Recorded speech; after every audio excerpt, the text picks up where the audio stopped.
আজি আমি আমাৰ মৰমৰ শিল্পী অসমীয়া মানুহৰ দিল কা ধড়কন জুবিন গাৰ্গ ডাঙৰীয়াৰ মৃত্যু সন্দৰ্ভত এছ আই টিয়ে দিয়া যিখন চাৰ্জশ্বিট তাৰ বিসংগতি সন্দৰ্ভত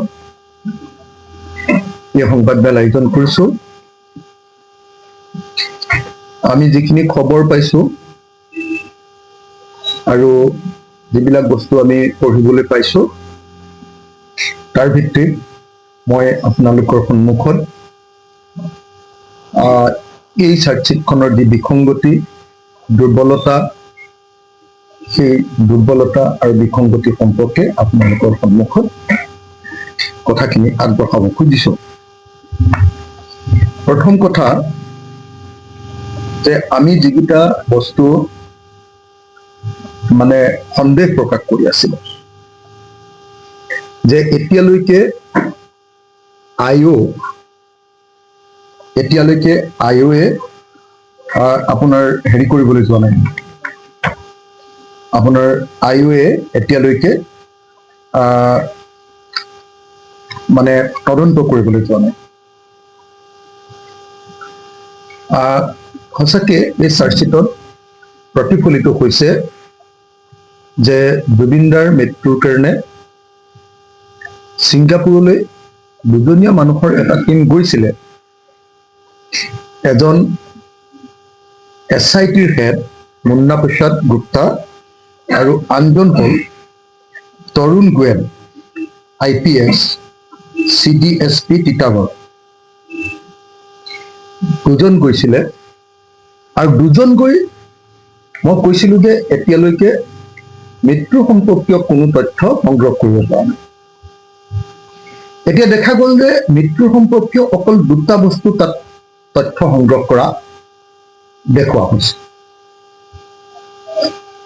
চাৰ্জশ্বিটত দুটা কেৱল মৃত্যু সম্পৰ্কীয় তথ্য সংগ্ৰহ কৰা দেখুওৱা হৈছে এটা 500 ml মানে মিলিলিটাৰ, তাৰমানে আধা লিটাৰ পানীৰ এটা বটল য'ত polar natural mineral water containing water from the place of occurrence, এইটোৱে কেৱল সাগৰৰ পৰা অকল 500 মিলিলিটাৰৰ পানীৰ বটল এটা সাগৰৰ পানী অকণমান লৈ আহিছে। এইটোৱে তেওঁলোকে ছিংগাপুৰত কৰা প্ৰথম আৰু প্ৰধান এভিডেন্স। কি আনিছে?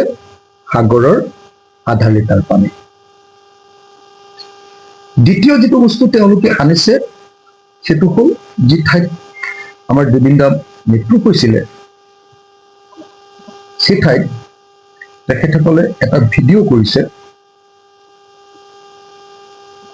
আৰু ভিডিঅ' কৰি আইঅ' নহয় দেই, CIO নহয়, SITৰ মুন্না প্ৰসাদ গুপ্তা আৰু এজন মানুহ তৰুণ গোৱেল IPS, তেওঁলোকে কি কৰিছে তাত ভিডিঅ' এটা কৰিছে আৰু ভিডিঅ' এটা কৰি তাৰ ওপৰত ভিত্তি কৰি এখন মেপ বনাইছে।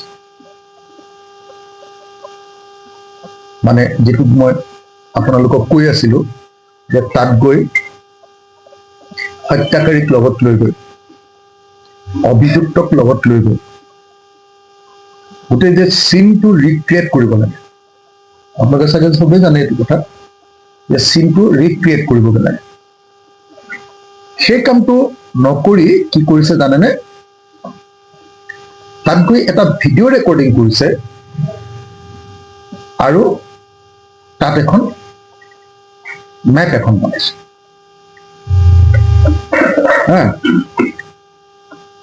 তাৰ বাহিৰে আন একো কৰা নাই।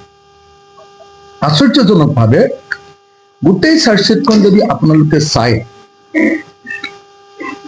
তেতিয়াহ'লে গোটেই চাৰ্জশ্বিটখন চালে আপোনালোকে অকল এই দুটা তথ্যই পাব যে য'ত মৃত্যু ঘটিছে তাৰ পৰা আধা লিটাৰ সাগৰৰ পানী লৈ অহা হৈছে আৰু সেই আধা লিটাৰ সাগৰৰ পানীৰ লগত চাগে জুবিনদাৰ গাত পোৱা সাগৰৰ পানীত লুকা একে হয়নে নহয় সেইটোকে চাগে এইটো চেণ্ট টু CFSL দিল্লী সেইটোকে তুলনা কৰা হৈছে আৰু তাৰ বাহিৰে একো কৰা নাই গতিকে SIT-য়ে জুবিনদাৰ তদন্ত কৰিবলৈ গৈ অকল আধা লিটাৰ পানী লৈ আহিলে এইটোৱে হ'ল ছিংগাপুৰত জুবিন গাৰ্গৰ মৃত্যুৰ তদন্ত কৰা SIT টিমটোৰ আটাইতকৈ ডাঙৰ আৰু একমাত্ৰ সফলতা এইটোৱে যদি তদন্তৰ গতি হয় আপোনালোকে নিজে কওক যে আমাৰ ভাৰতবৰ্ষৰ আইনৰ আটাইতকৈ ডাঙৰ যিটো ধাৰা BNSS 2023 103 মৃত্যুদণ্ড আগতে এইটো কি আছিলে 302 IPC 302 আছিলে ভাৰতবৰ্ষৰ আইনৰ সৰ্বোচ্চ যিটো ধাৰা এই ধাৰাটো প্ৰমাণ কৰিবৰ কাৰণে যে তাত হত্যা কৰিছে সেইটো প্ৰমাণ কৰিবৰ কাৰণে কি পালে বস্তু আধা লিটাৰ সাগৰৰ লুনিয়া পানী আৰু তাত গৈ এটা ভিডিঅ' ৰেকৰ্ডিং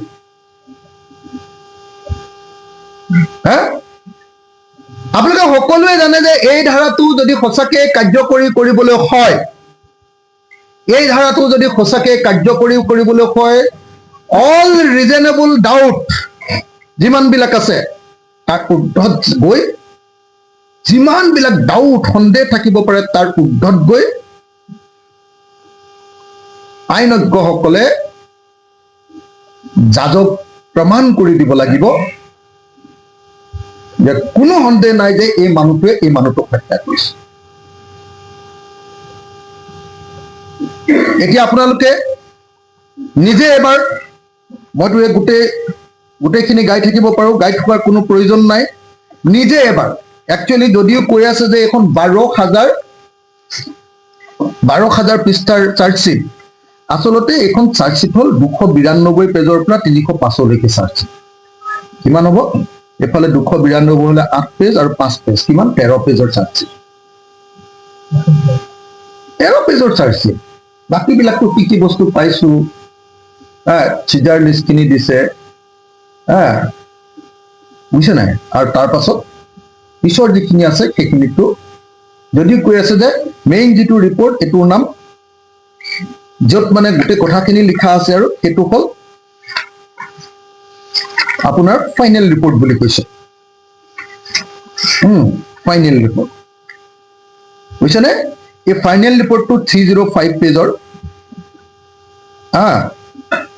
305 পেজৰ আৰু final police report form charge sheet এইটো চাৰ্জশ্বিটটো 305 পেজৰ আৰু 305 পেজৰ ভিতৰত এই বাকীবিলাক গোটেই কি কি বস্তু পাইছোঁ কি কি নাই এইবিলাক লিখি দিয়ে শেষত গৈ যিটো মানে ষ্টৰি টেলিং কৰিছে বা যিটো মানে কাহিনীটো কৈছে বা য'ত মানে চাৰ্জটো ফ্ৰেম কৰি দিছে চাৰ্জটো মানে লগাই দিছে তাত মাত্ৰ 13 পৃষ্ঠা আছে আৰু 13 পৃষ্ঠাৰ ভিতৰতো একচুৱেলি 3 পৃষ্ঠা মানতহে 13 পৃষ্ঠাৰ ভিতৰতো আকৌ 292 13 পৃষ্ঠাৰ ভিতৰতো একচুৱেলি অৰ্ডাৰ যিটো আছে সেই অৰ্ডাৰটো কিমান 1 page 2 page 3 page 4 page 5 page 6 page মান আৰু তাৰপিছত আকৌ এই পুলিচ কেইজনৰ ওপৰত 2 পেজ মান 8 পেজ মানৰ 9 পেজ মানৰ এখন চাৰ্জশ্বিট আছে আপোনালোকক যিটো কথা কৈ দিলে কিমান বুলি ক'লে চিফ মিনিষ্টাৰে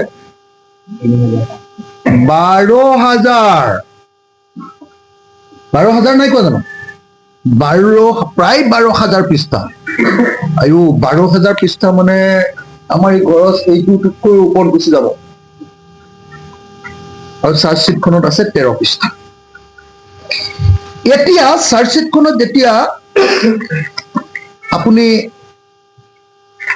মানে য'ত মানে একদম একচুৱেল সিদ্ধাৰ্থ শৰ্মা কি কেছত ধৰিছে। এখন সংবাদ মাধ্যমে ইতিমধ্যে চাৰ্জশ্বিটখনৰ বিষয়ে যথেষ্ট নিউজ কৰিছে আৰু সেই নিউজৰ ভিত্তিত তেওঁলোকে যি চ'ৰ্চৰ পৰা সংবাদ মাধ্যমে এই নিউজবিলাক পাইছে সেই চ'ৰ্চৰ নিউজৰ ভিত্তিত আমি আমাৰ কথাকেইটা কৈছো। আজিতো চাৰ্টিফাইড কপি চবৰ হাতে হাতে পৰি যাব, তাৰপিছত নহয় বুলি কৈ দিলে হ'ল যদি আমি কোৱা কথাকেইটা নহয়। হিমন্ত বিশ্ব শৰ্মাই ইমান কিয় ভয় খাব লাগিছে? যদি ইমান ভাল চাৰ্জশ্বিট দিছে তেওঁতো ক'ব লাগে মোৰ হাতৰ পৰাই লৈ যাহি বুলিহে ক'ব লাগে। চাৰ্জশ্বিটখন ক'ৰ পৰা পালে বুলি কেলে সুধিছে তেওঁ? মইতো যদি ইমান ধুনীয়া চাৰ্জশ্বিট দিওঁ মইতো বিলাই থাকিলোহেঁতেন প্ৰেছ মিট কৰি। মই চা ভাই এনেকুৱা ষ্ট্ৰিক্ট চাৰ্জশ্বিট দিছো যে কোনো সাৰি যাব নোৱাৰে। মই প্ৰেছ মিট পাতি সংবাদ মেলত এটা চাৰ্জশ্বিট দি দিলোহেঁতেন। আপোনালোকে মোক NIA ওপৰত যি চাৰ্জশ্বিট দিছে মই আপোনালোকক কিমানবাৰ তাৰ চাৰ্জশ্বিটৰ কপি দিছো। চাৰ্জশ্বিটৰ কপি মোৰ নিজৰ চাৰ্জশ্বিটৰ কপি আপোনালোকক কিমানবাৰ দিছো। মোক মাওবাদী বুলি যে খোচাবলৈ লৈছিলে হিমন্ত বিশ্ব শৰ্মা, তাৰ চাৰ্জশ্বিটৰ কপি মোক মাওবাদী বুলি কৈছে তাৰ চাৰ্জশ্বিটৰ কপি আপোনালোকক কিমানবাৰ দিছো মই।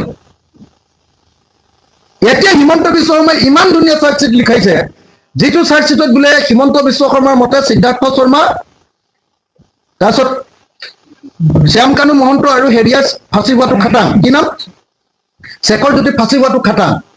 সেই চাৰ্জশ্বিটখনৰ ওপৰত যদি কোনোবাই কমেণ্ট কৰিছে এইখন ক'ত পালে ইমান চিঞৰি থাকিবলৈ ইমান ভয়টো কিয় হৈছে?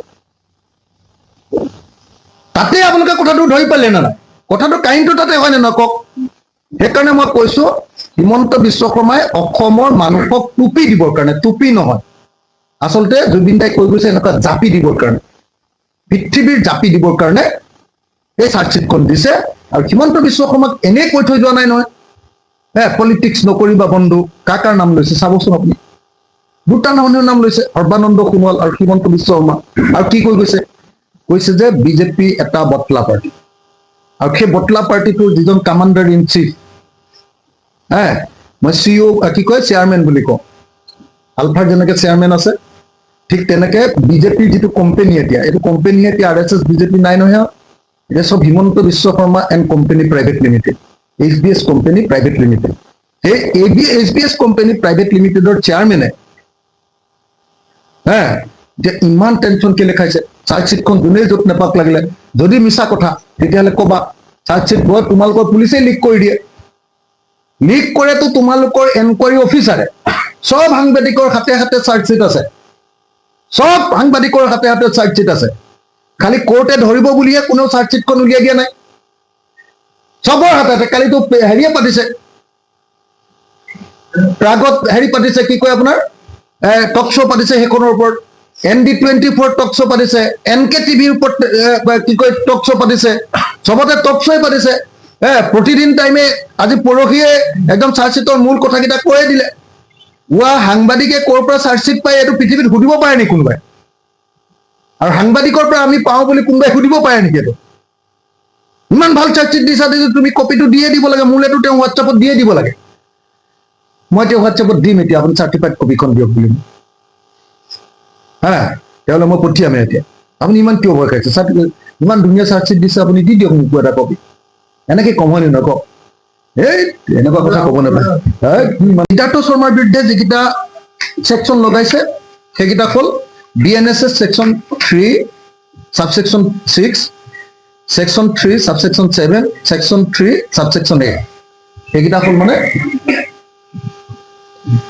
একেলগতে লগ লাগি ক্ৰিমিনেল নলেজ অৰ ইণ্টেনশ্যন, মানে ক্ৰিমিনেল মানে হেৰি কৰা আৰু কি ক'ব কনস্পিৰেচি, ক্ৰিমিনেল কনস্পিৰেচি কৰিছিলে। মাৰ্ডাৰ 103 সাবছেকশ্যন 1 মাৰ্ডাৰ, হত্যা কৰা বুলি দিছে, আৰু 316 subsection 5 criminal breach of trust, বিশ্বাসঘাতকতা। Mobile plus physiotherapy wellness and rehabilitation centre দক্ষিণ কামৰূপৰ ব্যৱসায়িক প্ৰাণকেন্দ্ৰ বিজয়নগৰৰ লগতে VIP চক আৰু গুৱাহাটী মালিগাঁও পাণ্ডৱনগৰত থকা তিনিওখন ক্লিনিক বৰ্তমান প্ৰায় 20 বছৰৰ অভিজ্ঞতা পুষ্ট তথা এতিয়ালৈকে প্ৰায় 40,000 ৰোগীক সুস্থ কৰি তোলা ডক্টৰ পল্লৱীনাথৰ তত্ত্বাৱধানত চলি আছে। এই ফিজিঅথেৰাপি চেণ্টাৰ তিনিটাত বৰ্তমান অভিজ্ঞ ডক্টৰৰ দ্বাৰা যিকোনো জটিল ফিজিঅথেৰাপি চিকিৎসাৰ লগতে যিকোনো ৰোগীৰ ঘৰলৈ গৈ চিকিৎসা সেৱাৰ সুব্যৱস্থাও ৰাখিছে। আমাৰ ঠিকনা movewell plus physiotherapy wellness and rehabilitation centre opposite ওপৰশালী বিজয়নগৰ SBI ব্ৰাঞ্চ। আমাৰ VIP চকৰ ঠিকনাটো হ'ল VIP চক near VIP bus stop Borjhar Guwahati. আমাৰ মালিগাঁও ঠিকনাটো হ'ল চেলাছ 360 physiotherapy and rehabilitation centre Maligaon Pandavnagar Guwahati 12। আমাৰ যোগাযোগ নম্বৰ হৈছে 8011744696।